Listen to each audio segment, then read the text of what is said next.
Bueno, comencemos entonces. Me voy a presentar. Bueno, ya Eduardo dijo mi hogar, que es la Universidad Metropolitana, pero en realidad yo estudié pedagogía básica hace muchos años, ¿ya?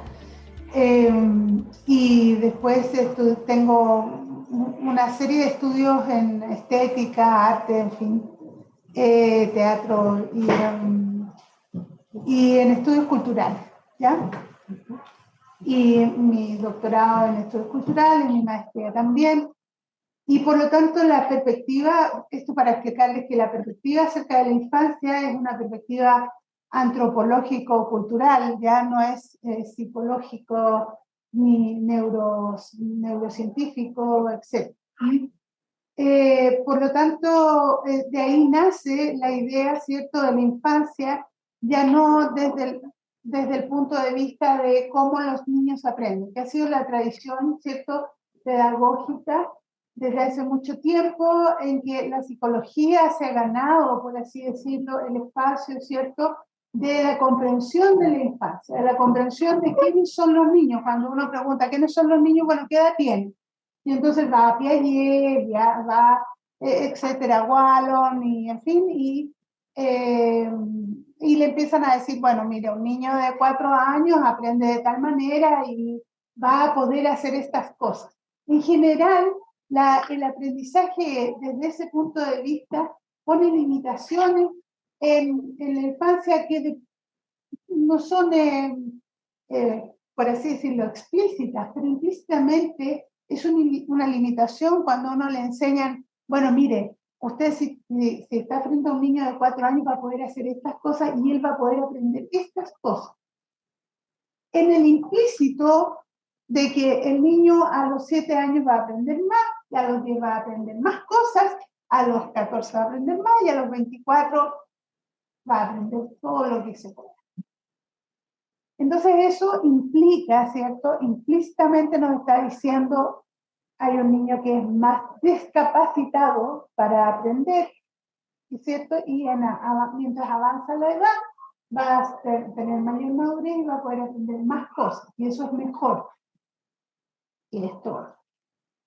De ahí, sí, no estoy hablando como contra, ni mucho menos de la psicología y la neurociencia, que han sido imprescindibles para la pedagogía, pero desde luego de ahí nace un implícito, que es que la infancia, ¿cierto?, mientras más pequeña es, más problemas vamos a tener los pedagogos para poder enseñar a esos niños, a esas niñas. En general, bueno, entonces lo que pasaba en la Universidad Metropolitana es que en definitiva la perspectiva hacia la infancia estaba muy marcada por la pedagogía, ¿cierto? Por este implícito, y por lo tanto no había una mirada más global acerca de la infancia, desde un punto de vista más antropológico, más sociológico, como sujeto social. O sea, ¿qué es la infancia, cierto? Y por eso se empieza a hablar de las niñeces, así como y ahí hay un paralelo interesante con los estudios de la mujer, ¿no? Con los estudios desde el feminismo. Los primeros estudios que se hacen en la década de los 70, 80, cuando se empieza ya a estudiar seriamente la cuestión del feminismo, se habla, ¿cierto?, de los estudios de la mujer. ¿Ah? Y luego se avanza, ¿cierto?, al estudio de las mujeres. Y entonces es lo mismo un poco que ha pasado con el estudio de la infancia. Estudios del niño, ¿cierto? Del niño, después el estudio de la infancia, después el estudio de las infancias. Por lo mismo, porque se empieza a reconocer una diversidad de experiencias, de situaciones, una experiencia de realidades sociales, bien individuales, pero sobre todo sociales, de la infancia. De ahí la necesidad, ¿cierto?, de enfocar a la infancia desde otra perspectiva. Porque en definitiva ustedes están trabajando, ¿cierto? No solamente con un niño, sino que están trabajando con un grupo de niños que están en un contexto determinado, que están marcados por una historia, por una familia, por una cultura. Y por lo tanto la formación de profesores no podría ser si no tomamos en cuenta esta diversidad. Ahora en el área de la educación, ¿cierto? Tenemos el problema de la diversidad y la universalidad, ¿ya? Que es un problema de actualidad, por decirlo así, con muchos grupos. Es decir, hasta dónde vamos a visualizar la diversidad y la integración de esa diversidad, y hasta dónde nosotros como conglomerado y política de Estado, digamos, como educación en general en un país, ¿cierto? Tenemos que seguir siendo, actuando bajo los principios republicanos, es decir, bajo los principios de la educación de un país. ¿Qué es lo que quiere ese país respecto de la educación? Pero lo que quiere ese país es muy distinto, respecto de la educación va a ser muy distinto de lo que ocurre en Chiapas, a lo que ocurre en Ciudad de México o lo que ocurre en otras zonas, ¿no? Sobre todo en este país que es inmenso y maravilloso y tremendamente diverso. Entonces, eso, ¿ya? Entonces ahí tenemos un problema, y ese problema también se plantea respecto de la infancia. No se puede como generalizar, homogeneizar. Y ese es otro, ahí nos movemos en otro problema de la pedagogía. La pedagogía fue inventada, ¿cierto? Y la educación fue inventada así como política de Estado dentro del entendido de que el Estado, ¿cierto? Que es un eje central, va a determinar qué es lo que quiere que los profesores le enseñen a esos niños, y por lo tanto, qué es lo que quiere que esos niños logren, sean cuando adultos. Vamos a formar mano de obra, vamos a formar gente creativa, vamos a formar gente que sabe de filosofía, vamos a formar más bien gente que sabe de matemáticas o aritmética, nada más, etc. ¿No? Entonces ahí también tenemos un problema entre la homogeneización, ¿cierto? Y esta visión de país acerca de la educación y la integración de las diversidades, o la integración o la no integración de las diversidades, y ahí optamos, ¿cierto?, como pedagogos por la tabla rasa, que es uno de los imaginarios más habituales respecto de la infancia. Es decir, el niño, la niña es como un papel en blanco que yo escribo. Desde Rousseau, ¿cierto?, en adelante, vemos que ese es una visión, es una perspectiva, es un imaginario acerca de la infancia. La infancia parece no tener nada detrás, ¿cierto? Y yo como profesor le voy a empezar a enseñar el ABC y todo lo que se requiere. Entonces ahí hay que romper, ¿cierto? O sea, la idea o la perspectiva de los imaginarios de la infancia es quebrar con esa homogeneización, manteniendo la perspectiva de que somos educación y somos política y somos país, ¿ya? En una perspectiva de país. Entonces, ¿cómo hacemos las dos cosas? ¿Ya? ¿Cómo no generalizamos, cómo respetamos la diversidad, pero a la vez mantenemos una visión de país respecto de lo que se requiere o que ese país está requiriendo, ¿ya? Como futuros adultos de ese país. Bueno, como futuros ciudadanos, vamos a decir. Y ahí siempre, bueno, y ahí está la pregunta por la creatividad constantemente. Es decir, cómo inventamos, cómo reinventamos cada día, ¿cierto?, lo que hacemos para que esas cosas estén funcionando a la vez. Es una cuestión difícil de hacer. No podemos optar por una ni podemos optar por la otra, porque tenemos cursos. ¿De cuántos son los cursos aquí? En términos Más o menos de cantidad de 10, niños. pues los hay de 10, 25, dependiendo de los grupos. Ellas pueden tener desde 10 chiquitos en sala hasta 25 como máximo, Claro. en esta sala. Claro. Entonces, optamos, ¿cierto?, por tratar de atender a los 25 a cada uno, o optamos por emparejar todo y decir aquí está la A, la B, la C, y listo, y no nos cuestionamos nada más. Bueno, entonces ahí hay cuestiones que están como quebrando, por así decirlo, algunos principios pedagógicos a los cuales estamos habituados y que no tenemos el hábito de preguntarnos, bueno, ¿por qué es esto? ¿Por qué? ¿Qué pasó? ¿Cómo lo enfrentamos hoy día? ¿Qué es lo que podemos hacer? Etcétera. Y en el fondo, y de ahí surge la cuestión de los imaginarios, que es una teoría bastante reciente, no es muy reciente, pero pues, se ha puesto como, se utiliza más últimamente, que es en el fondo decir, lo que usted trae en la cabeza acerca de lo que son los niños y niñas, eso es lo que va a primar respecto de su quehacer pedagógico, en su quehacer pedagógico. Si usted tuvo una infancia, estoy diciendo una cosa muy general, muy como boba, digamos, pero si usted tuvo una infancia bonita, si usted tuvo una infancia que sus papás la sacaron a pasear, estuvo con usted, etcétera, va a pensar que los niños, ¿cierto?, son un potencial, la pasan bien, son alegres, tienen que jugar y usted juega con ellos. Pero muchos profesores, y eso está constatado, ¿cierto?, dedican su labor pedagógica a la educación porque han tenido una infancia triste, una infancia que no ha sido feliz.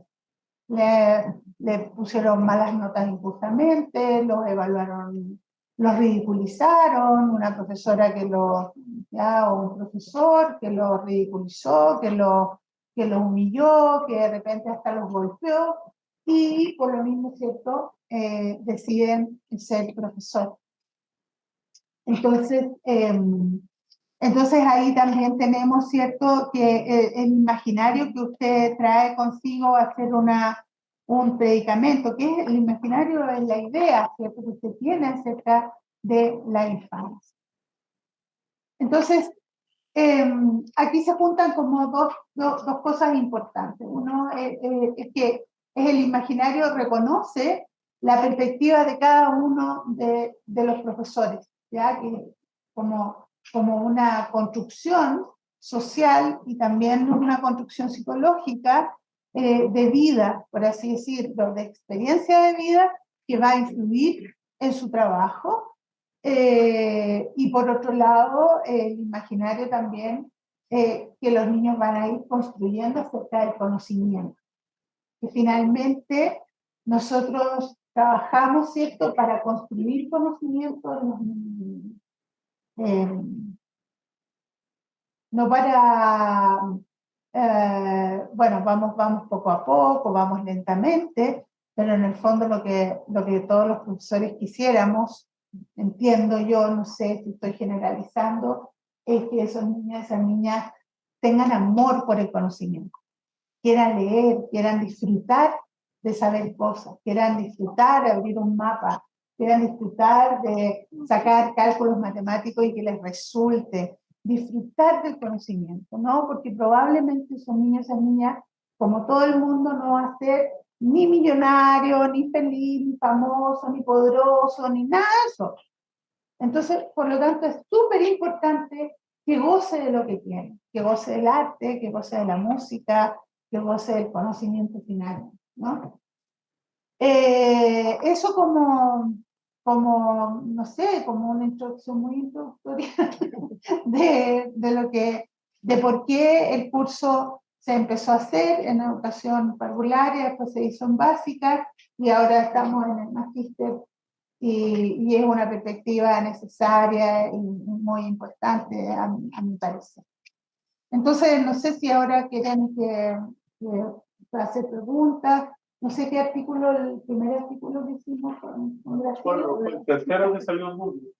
Sobre los imaginarios. Básicamente. Los imaginarios derechos de las niñas y los niños. Sí, si quieres te lo pongo. No, sí, está bien, me acuerdo. Sí, pero... Es una posición muy académica y con conciencia, cada vez que está uno. No, pero yo creo que cualquiera de estos, en principio, es muy interesante. Sí, lo que no tiene, pues, estamos en... Académico, está así. No, Bueno, Bien, entonces, pregunta, sí, claro, pregunta. digo, si quieres además continuar, pero creo que la posibilidad también está en ir como discutiendo cuestiones, ¿no? De las interrogantes que pueden surgir a partir de la revisión de trabajo, una revisión muy rápida porque todo esto se gestó de ayer a hoy, Claro. pero de todas maneras, o sobre lo que acaba de comentarnos Delia, ¿no? Que a mí me parece, algo que me parece muy interesante es que esté incorporado el curso de educación inicial o de infancia, no sé cómo le denominan, ¿no? Imaginarios de la infancia. Imaginarios de la infancia, además bajo esa denominación, ¿no? Que esté incorporado en los diferentes niveles de formación de los chicos, ¿no? Entiendo que están en primaria, que es para cursos para educación parvularia, que es educación inicial, ¿cierto? Y para educación básica, que es educación primaria. Ustedes incorporan en básica incorporan también preescolar, ¿no? Kinder. Bueno, sí. Lo que nosotros para nosotros es preescolar. El último año de preescolar, que ya se empieza con sala cuna, y el último año de preescolar en educación parvularia se llama medio mayor, que es el kinder. Pero en la formación de profesores básicos, que realmente lo pensamos desde primero básico, desde el primaria, y el kinder, que el último está en el... Lo que no debiera ser ya a estas alturas, pero este tiempo que ya están incorporados. El colegio ya se incorpora. Y también hace muy poquito que el kinder se incluyó dentro de la educación, ¿no? Sí. A mí una cosa que antes de darle la palabra a las chicas y a los chicos es, y darle la bienvenida a Armando Ruiz Vadillo, que es el coordinador de la licenciatura, que está con nosotros también. Hablaban ustedes también de que una parte de las intenciones era la no fragmentación de los contenidos, ¿no? Esto es un reto que nosotros ahora en este país, a partir de este cambio de gobierno y a partir de la propuesta que se hace sobre la nueva escuela mexicana, se está intentando también avanzar sobre ello, ¿no? Y que no es una tarea sencilla, pero como dicen algunos, si no empezamos, si no intentamos, pues va más complicado va a ser, ¿no? Pero sí, efectivamente, la cuestión de la fragmentación, que en principio tuvo como la intención de atender con mayor precisión y detalle cada uno de los contenidos, en lugar de ver el análisis de la realidad en su conjunto, que es bastante amplio, se fue perdiendo a tal nivel que, pues, los profesores después seguían las lecciones del libro de texto sin tener ni siquiera, y los estudiantes quizá también, que recuerden su formación en primaria, ¿no? Pues hoy tocaba ver la lección 17. ¿De qué es? No tengo ni idea, ¿no? Y la de 16 de ayer, pues quién sabe de qué fue, pero estamos viendo matemáticas, ¿no?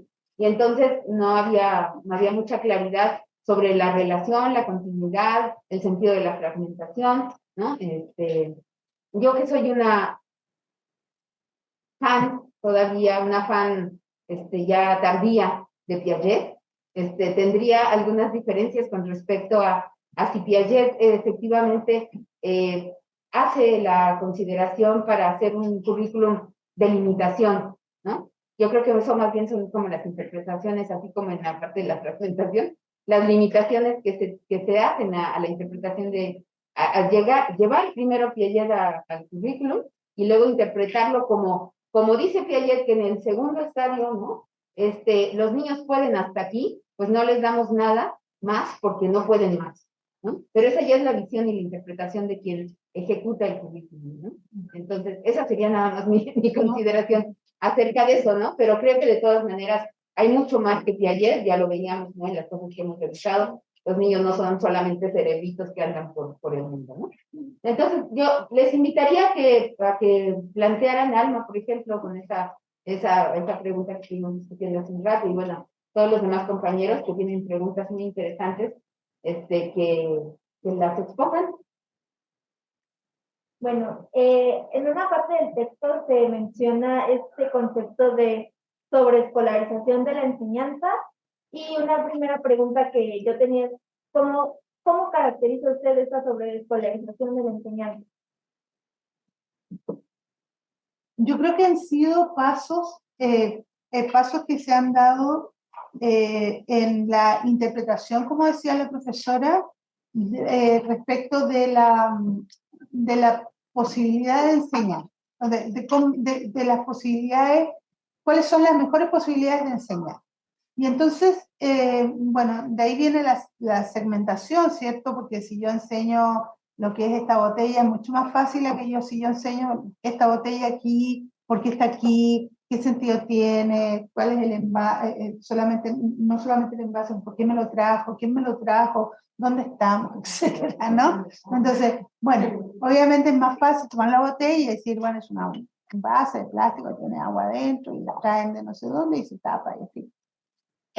Y yo creo que eso fue lo que pasó en la sobreescolarización, en que en básica, según mi formación por lo menos, se fue produciendo un problema de que los profesores de media iban cada vez más incursionando en básica porque se suponía que sabían más, profundizaban más sobre el problema, sabían más sobre ese problema, y por lo tanto iban a enseñar mejor, lo cual es dudoso, digamos, porque ahora se ve dudoso, porque ahora tenemos años de experiencia en eso.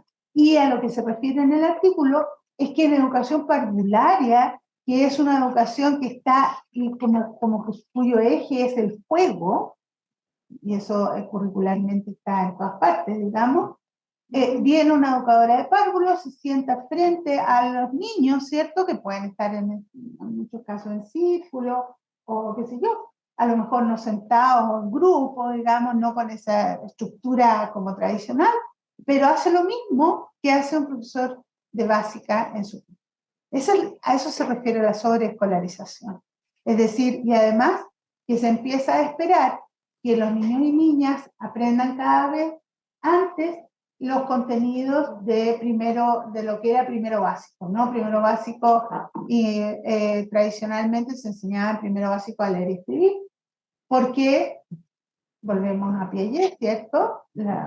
A Piaget 7 años, es decir, es la posibilidad 6, 7 años, ¿cierto? De que un niño tenga las posibilidades de aprender signos, y etcétera, y el sentido de una palabra. Bueno, el sentido como en términos de lenguaje, ¿no? Y entonces ahora se enseña mientras antes mejor.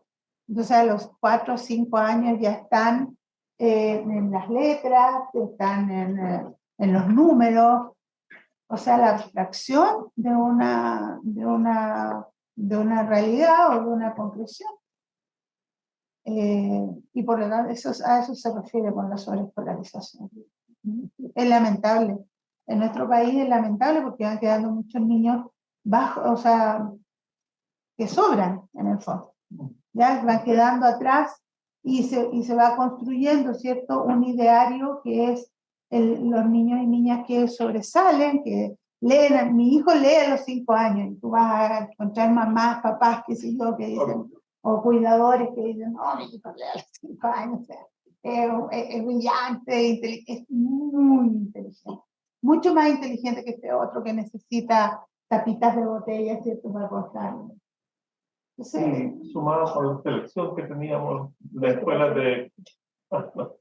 La selección que por muchos años se ha hecho de la escuela en primero básico, entonces se elegía la institución que tenía educación parvularia, que lo preparaba académicamente para quedar en un colegio de niños. No, claro. Que UNESCO alguna vez dijo que era una violación de derechos. ¿Cierto? O sea, hay colegios en que le enseñan a niños muy chiquititos, de 3 años, o sea, le pasan un papel, ¿cierto? Una hoja fotocopiada y le dicen ya pinte. Y si se sale de los márgenes, entonces ya no está apto para ese colegio. Una verdadera locura, ¿no? Yo quisiera comentar un poco en la experiencia que tuvimos de trabajo remoto, de prácticas profesionales durante la pandemia.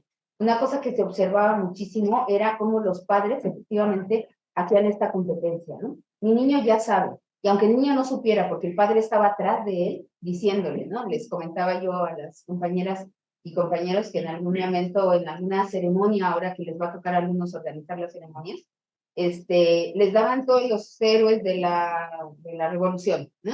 Y entonces los niños tenían cada uno que hablar de los héroes. Y entonces tú escuchabas al padre que decía, Emiliano Zapata fue un héroe que luchó por la tierra y la libertad. Y entonces el niño decía, libertad, ¿no? Y estuvo en las filas de la Revolución Mexicana. Ana, decía el niño, ¿no? y todo el mundo además estaba fascinado y aplaudía porque ese niño, ¿sí? Estaba hablando a los 4 o 5 años de los héroes de la revolución, ¿no? Cuando no tenía ni idea de lo que estaba diciendo y era el padre que estaba atrás y entonces hacían dibujos y presentaban cosas y era una competencia entre padres que va en esa dirección. Yo diría que además algo que está por debajo de todas estas cuestiones de la sobreescolarización están asociadas con la concepción de aprendizaje que se tiene y además sobre el sentido de sociedad que también se tiene, ¿no? O sea, una sociedad competitiva, una sociedad que aplasta al otro, una sociedad que destaca a unos sobre otros, que no reconoce la diversidad, los potenciales. En fin. Había una pregunta. Bueno, respecto a este término de sobreescolarización, ¿qué implicaciones tendría entonces en grados mayores? Por ejemplo, en nosotros como estudiantes universitarios, una sobreescolarización en primeras infancias a largo plazo, ¿qué implica para grados más arriba, digamos, nosotros como universitarios? Yo creo que habrían 3 cosas. Una cosa que a mí me parece tremendamente importante es no reconocer el sentido del conocimiento, sino el conocimiento por sí solo. Es decir, yo sé mucho matemáticas, yo sé mucho lenguaje, yo sé mucho, y en realidad, ¿para qué esto? Porque una de las preguntas que las chiquillas, los chiquillos se hacen es, ¿para qué estoy estudiando? ¿Para qué hago estudiando esta cuestión? Exacto. Bueno, entonces es el poco, porque tú para darle sentido a algo tienes que darle tiempo y espacio. Si no, si te dedicas nada más que a una estructura muy esquematizada y muy como con una perspectiva muy limitada, entonces sencillamente no vas a tener tiempo para aprender eso. ¿Ah? Luego, yo creo que es la falta de autonomía, es decir, yo no, como no sé por qué estoy aquí, ni por qué estoy estudiando esto, ni por qué estoy conociendo estas cuestiones, no me planteo tampoco dónde encontrar más información, dónde encontrar mi nicho, por ejemplo, profesional. A mí me gustaría trabajar con niños rurales, en las zonas rurales. No, a mí me gustaría trabajar, porque en realidad no tienen eso, o sea, no sabes eso. Entonces, eso es otra cuestión, es la falta de autonomía para ir avanzando en un aprendizaje, en un proceso que es personal, ¿cierto? De formación de conocimiento. Yo diría que en tercer lugar, eso no nos hace conocer el mundo ni la realidad compleja en que estamos viviendo actualmente. es tremendamente, es impresionante que, ¿cierto? Corea del Norte, ¿cierto? Haya tirado 2 misiles ya, un misil sobre Japón, ¿cierto? Otro misil, y nosotros estemos sentados aquí. Y entonces uno sabe esa noticia y dice, ¿y esta cosa va a seguir igual? ¿Vamos a estar tal cual? Entonces, como que el mundo está en un momento de complejidad tal que nosotros como que no somos capaces de absorberlo, de absorber eso fuera de un piqueo en el teléfono, ¿cierto? Y pasamos la noticia, la leemos, ¡chuan! Se pasó, ya vamos a otra, ¿cierto? Nos enseñan cómo tejer, en la otra nos enseñan cómo maquillarnos, en otra nos dicen cómo adelgazar. Entonces, ¿te fijas que hay ahí como una esquizofrenia? Que la esquizofrenia, ¿cierto? Se caracteriza por el quiebre entre lo que uno está haciendo y lo que está pasando en realidad. Yo creo que esos tres elementos son en gran parte, responsabilidad de esta mirada segregada del mundo y de la vida. Pues, sí, Armando. Bueno, igual, perdón, ¿cómo cualquier Sí, me escuchen? Pues, muchas gracias por venir acá, que estuvo con nosotros. Fue de todo, por la promoción de Uda y de Vicente, y rápidamente, de acuerdo a las circunstancias, todo, pues ya, se hizo un evento, y bueno, y todo, estos son un poquito de contexto, y hay otros que no con alumnos ya de último nivel, que están en la parte de la práctica, están viendo la realidad, ya dejamos por aulas, estamos viendo la realidad, estamos viendo esta situación. Y bueno, una disculpa por el plan, leo un poquito el artículo, y vamos con lo último, que pongo un poco referente a esto último, que es nuestro punto de vista. Esta parte, lejos del contexto político y social, estamos haciendo muchas veces la educación, porque la educación son los contenidos, la matemática, la lectura y nada más, ¿no? Pero estas realidades sociales son, y esta lógica que dice en el artículo de los derechos, en el caso de los niños, es un derecho a la educación también tener el conocimiento de todo lo que está pasando, participar en esta situaciones. Entonces, y al contrario, lo que está pasando, al menos en México, siempre, la educación preescolar, que serían niños de 3 a 4 años, pues, les pertenezco, pero no recapitulo. Pues es un espacio que antes del 94 era un espacio opcional, no era fácil, era una cuestión opcional. En algún momento podría ser hasta un poco más élites, como solamente ciudades urbanas.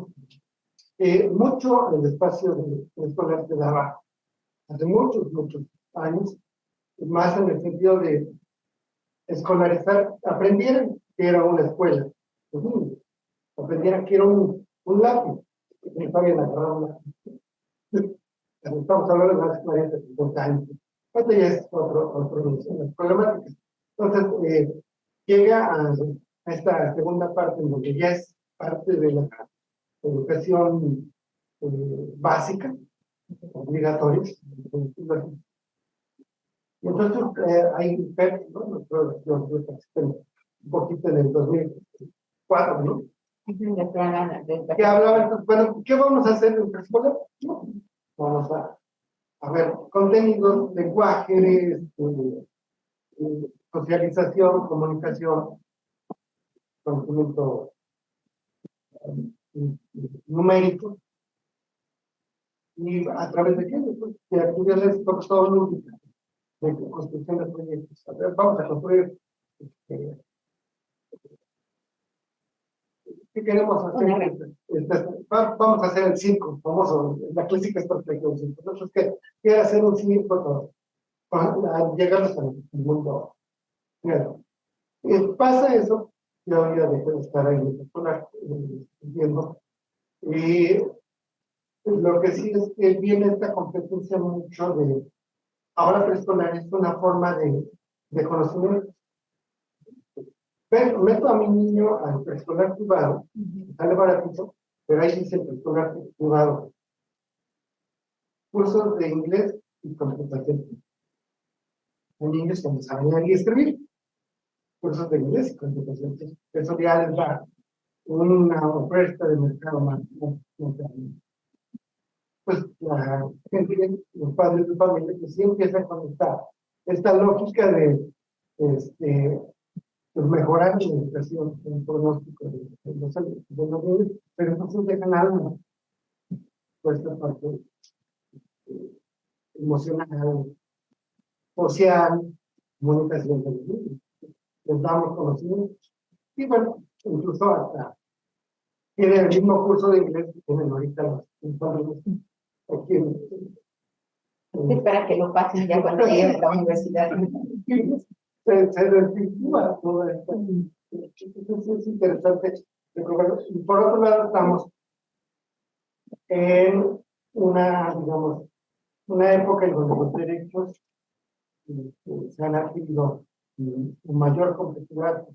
Este concepto de derecho a la educación es otro esquema. Y entonces estamos, como bien dice el artículo, estamos teniendo una política o no política compatible con esa creación de derechos. Sí, sí. Bueno, los derechos tradicionalmente, ¿cierto? Siempre se han ido ganando de a uno, porque no somos capaces de ver, bueno, qué son nuestros derechos y qué es esto de los derechos. O sea, eso se ve de a uno. En Chile hay muchas veces en que el Día de los Derechos de los Niños y Niñas sale en el jardín infantil, ¿cierto? Con unas cartelitos y recorren la cuadra y dicen derecho a la educación, derecho. Y los niños salen con el cartel, se termina el Día de los Derechos, vamos haciendo lo mismo, siempre ni los adultos saben lo que son los derechos, ni de ellos, o sea, más bien vivir los derechos, ¿no? No sabemos vivir en derecho, yo diría, y los adultos y los niños no saben acerca de sus derechos, porque en el fondo ahí hay una encrucijada, ¿cierto? Hay como una dialéctica muy importante entre la actitud de los adultos y de los niños. En el fondo los niños no van a tener derechos si es que los adultos no están dispuestos a darse, porque hay una cuestión de poder de por medio, ¿no?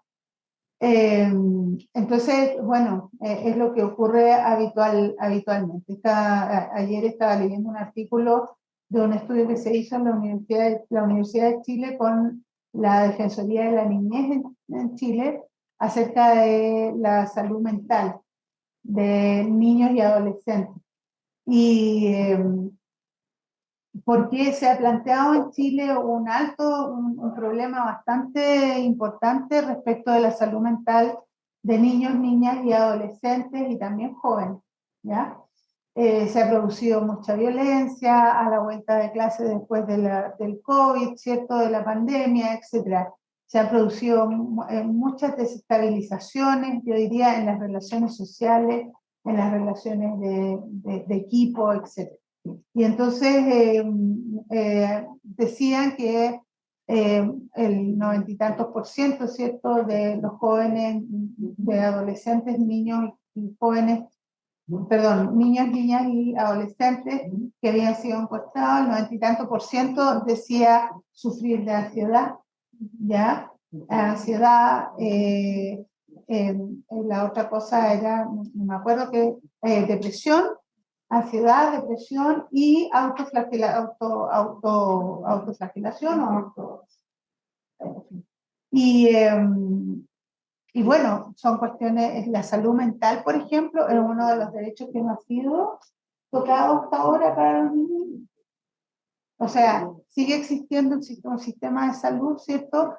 Que, en el cual es muy caro, muy caro, es imposible casi llevar a un niño, ¿cierto? A un psicólogo, tienes que esperar mucho en el sistema público y en el sistema privado son, no sé, 30 y tantos dólares en una sesión, ¿no? 20 y tantos dólares en una sesión, o sea, es una cosa muy impagable para la mayoría de las personas. Entonces, eso está indicando, ¿cierto? Que, bueno, que los derechos son están instituidos, ¿cierto? Pero faltan en algunos derechos mucho camino por recorrer, en otros derechos un poco menos, ¿ya? Es decir, hoy día es menos habitual que llegue un padre o una madre o un cuidador al colegio o al jardín infantil y le diga a la profesora, péguele nomás al niño, porque no se porta bien este cabro. Así que péguele nomás, péguele, para que enderecemelo. ¿Ah? Y ya no se usa mucho eso. En mi época, cuando yo era niña, era habitual que, que los profesores fueran con la correa o con el borrador. Exacto, tirando, qué sé yo, lo que sea por allá, los últimos de la clase. Entonces, bueno, ese derecho ha sido ganado, bastante. Los derechos tampoco son ganados como demos vuelta a la página, ¿no? Van siendo ganados en la medida en que se transforman en un hábito cultural también. ¿Ah? En un imaginario, o sea, se transforma el imaginario del niño como un niño que hay que enderezar, ¿cierto? A un niño con derechos al cual no se le puede pegar porque no corresponde, sencillamente. A una persona, un niño, niña que que es objeto de respeto. Pero la salud mental, por ejemplo, vemos en nuestro país que está todavía muy lejos de constituir un derecho para niños, niñas y adolescentes. Entonces eso es lo que va pasando habitualmente en relación con los derechos. Eso. Yo quisiera dar espacio para algunas de las preguntas. A lo mejor no logramos por los tiempos que tenemos ya y ellas necesitan trasladarse a su siguiente clase, pero dejar como planteadas varias de las preguntas y en todo caso ya veré yo cómo trato de convencer a Delia para tener una charla en línea y poder como comentar estos otros puntos, porque también por otra parte me parece, y quisiera decirlo, realmente han sido muy esforzadas en hacer sus preguntas, en leer con todo la rapidez, ¿no? Entonces, si quisieran plantear preguntas, presentar, o sea, hacernos una ronda de varias preguntas y alguna o una respuesta global para después intentar continuar la charla, ¿no? Bajo otras condiciones de libro, ¿no? Algo que me llamó bastante la atención es esta noción que nos decía sobre el imaginario que tenemos sobre la infancia. Al principio de este curso, la maestra nos hizo que caracterizáramos lo que nosotros pensábamos que era la infancia de manera gráfica. Y la mayoría de los trabajos que nosotros entregamos eran algo que nosotros idealizábamos sobre lo que tenía que ser como deberíamos ser, cosa que ya no había mencionado antes. Pero pues afortunadamente nos pasó en nuestra nube de todas las instancias son bonitas y nos hizo adentrarnos más a que pues en realidad también hay estigmas en todo el mundo con respecto a los derechos que no se respetan por niños, por las prácticas que llevan pues en la educación. Y algo que hemos visto durante toda la carrera es que los trabajadores de la educación, no solamente psicólogos, pedagogos, sino también en general los que somos en la educación, buscamos cambiar estas prácticas tradicionales que se tienen sobre cómo hacer que un niño aprenda.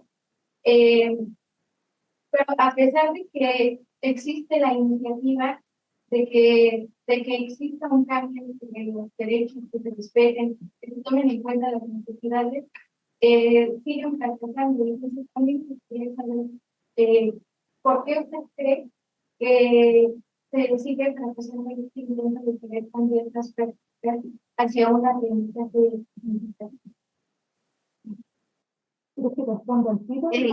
¿Quieren alguna una o dos preguntas más? Yo tengo una. A ver. Aprovechando tu comentario, también, que me dicen importantísimo. Y piensen en una. Bueno, y agradecernos, sé que viajes ahorita y que estés aquí. Muchas gracias. Y bueno, esta parte de, o sea, ¿quién decide que debe y tiene que ser así el niño, ¿no? Entonces siempre estamos pensando en el futuro. Come para que seas fuerte como tu padre. Estudia mucho para que seas como Einstein. Haz esto, pero siempre pensando en el futuro. En el adulto. En el ego adultez. Y esta parte, cuando estas discusiones, yo no estoy en mi padre, pero estas discusiones que tienen el momento del niño. No. ¿Cómo analizan el momento? No, estamos enseñándote para ahorita, para ti, no para el futuro. Eso es lo que quería mí pensar. Y sin perder de vista el futuro también. No, en este momento no, el futuro no, pero también habría una discusión de qué tiene que ser un niño en un futuro, qué debe ser un niño en el futuro y respetando estos usos y costumbres de, no sé, de Chiapas, usos y costumbres del barrio de donde yo vivo, o usos y costumbres de Polanco, ¿no? Cada quien respetará idiosincrasias, sus formas de ser, ¿no? Familia, lo que comentaste, familia, cultura, creencias, todo eso. Pero, ¿qué pasa en el momento? No es un niño pensado en el futuro, es un niño pensado en el presente. ¿Alguna, una o dos preguntas más de ustedes?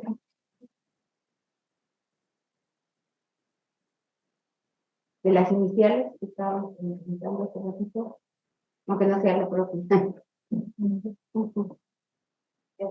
Este efecto se menciona que existe la necesidad de... Fuerte para que, y quítese el cubrebocas si gusta, para que se pueda escuchar. Gracias.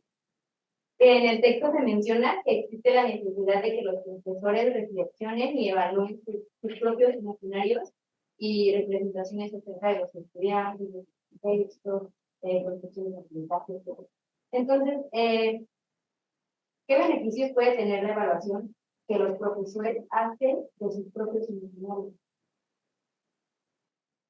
Quizá con esas tres.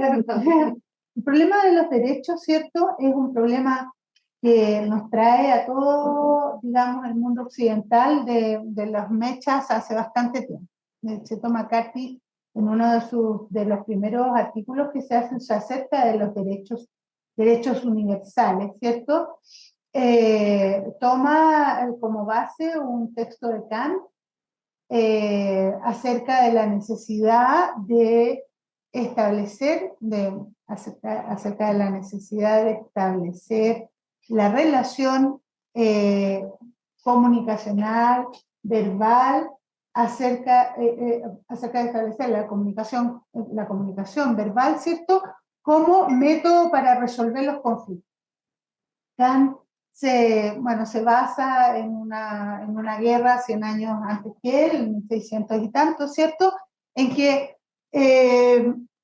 por los territorios, o sea, las guerras típicas de los territorios. Y entonces McCarthy empieza a analizar, ¿cierto?, este texto de Kant acerca de la necesidad de que las relaciones internacionales, ¿cierto?, estén basadas en la comunicación, en la resolución de los conflictos, no por medio de la violencia, sino por medio de la conversación. Y ahí nace lo que se llama la diplomacia, ¿ya?, que está absolutamente ligada a los derechos, porque nosotros, bueno, o sea, empieza tu derecho, donde termina mi fin, bla, bla, bla, todo eso se empieza a construir, los derechos se empiezan a construir en relación directa con la convivencia. cómo convivimos, ¿cierto? Sin violencia. Ese es el punto fundamental. Y de ahí empiezan a nacer los derechos. Entonces, los derechos son, ¿cierto?, principios sobre los cuales todos tenemos que estar de acuerdo. Por eso son principios universales. Es decir, todos tenemos que compartir esos derechos, si no, los derechos no tienen sentido. El derecho a la salud, el derecho a la educación, el derecho a la vida, ¿cierto? Bueno, etc. Entonces, con los derechos de la infancia pasa exactamente lo mismo, ¿no? Tenemos que estar, ahora, ahí viene la dialéctica que yo les decía, es decir, los derechos de la infancia no pueden ser defendidos por los propios niños, solamente en el sentido estricto. Tienen que tener aliados, ¿ya? Es lo mismo que el derecho de los enfermos mentales, por ejemplo. O sea, los enfermos mentales no pueden accionar sus propios derechos, hacer efectivos sus propios derechos, si no hay médicos, ¿cierto? Familias, etcétera, que colaboren con esos derechos. En el caso de los derechos de los niños es fundamental la actitud y la comprensión de los derechos y la priorización de esos derechos también. Y ahí hay un elemento importante en lo que hablábamos acerca de las identidades y de los contextos donde nosotros vamos a estar trabajando. Probablemente en esos contextos van a haber prioridades sobre derechos de la infancia de los cuales nos vamos a tener que hacer cargo nosotros, como pedagogos. ¿Mm? Vamos a tener, y ahí viene la respuesta a lo que tú decías, ¿qué sentido tiene tener conciencia acerca de mis imaginarios? Ese es el sentido que tiene, uno de los sentidos que tiene, en que si tú imaginas, ¿cierto?, que un niño o una niña tiene que ser, voy a decir cualquier cosa, no se puede mover de la silla, tiene que estar sentado todo el tiempo, no puede hablar, tiene que levantar la mano para hablar, no se puede mover, etcétera. Entonces, bueno, si tienes ese imaginario de un niño bueno, porque es un buen alumno, porque Luchito es buen alumno, ¿por qué? Porque no me molesta en clase, no me da qué hacer. Y eso implica que esté sentado, mudito, etcétera, etcétera. Entonces eso tiene que ver con los derechos también. Porque ese niño tiene derecho a vivir su infancia, a vivir su energía, por ejemplo, a expresarse. Ahora, los derechos también tienen que ser conscientes, o sea, los niños también tienen que ser conscientes de sus derechos, y ahí viene de nuevo el tema de la creatividad y la innovación pedagógica en el sentido de construir espacios de expresión para los niños, ¿no? Espacios de expresión que no sean necesariamente, oiga, profesora, usted está pasando a llevar mi derecho a, no, ¿cierto? Un niño de 4 años no va a hacer eso, pero sí probablemente va a dibujar, por ejemplo, y nos va a contar lo que va a dibujar, lo que está dibujando, lo que está en ese rayoteo que nosotros vemos. Bueno, él nos va a decir, o ella nos va a decir, mira, ahí está mi abuelo con mi papá que se están peleando en el living de la casa, y se agarraron a coscachos la otra vez, y yo estaba al medio, y me fui para mi pieza, y me escondí debajo de la cama. Chota. Entonces nosotros escribimos al lado, aquí está el papá, con el abuelo peleándose, no sé qué, y el niño se escondió. Ese Luchito, Manuelito, lo que sea, está viviendo una situación de violencia que nosotros nos vamos a tener que asumir. Pero probablemente él no nos va a decir, niños, ¿cómo amanecieron hoy día? Bien, señorita, ¿no? Profesora, bien, ya, no sé qué. Nos quedamos sin entender nada. Entonces, cada vez que nosotros conceptualizamos, cada vez que nosotros pensamos, cada vez que somos más conscientes de nuestra propia responsabilidad, de nuestro propio conocimiento, de nuestro propio amor, también, ¿cierto?, hacia la infancia, bueno, vamos siendo capaces de entender mejor esos fenómenos y de hacer lo mejor que podamos, porque tampoco somos superhéroes que tenemos la capa guardada en el velador, ¿cierto?, y la ponemos, sino que somos personas y vamos a poder hacer lo mejor, pero conscientemente, ¿cierto? Pues tenemos que cerrar, no porque querramos, sino porque hay otras actividades que tenemos que atender, compañeras, compañeros. Entonces, pues podríamos pasar, y ya lo platicamos qué hacer, para compartir las preguntas. Todas las preguntas me parecieron muy interesantes y creo que hablan también del esfuerzo de todos los estudiantes por aproximarse a estos temas, ¿no? Entonces, les agradecemos muchísimo, de verdad, Delia, el tiempo, la dedicación. Gracias a Vicente, gracias a Eduardo, gracias a Armando, gracias a todos ustedes por estar el día de hoy. Y bueno, si requieren alguna referencia de que están retrasados en la siguiente clase, pues se las hacemos llegar. Bueno, muchas gracias. Gracias.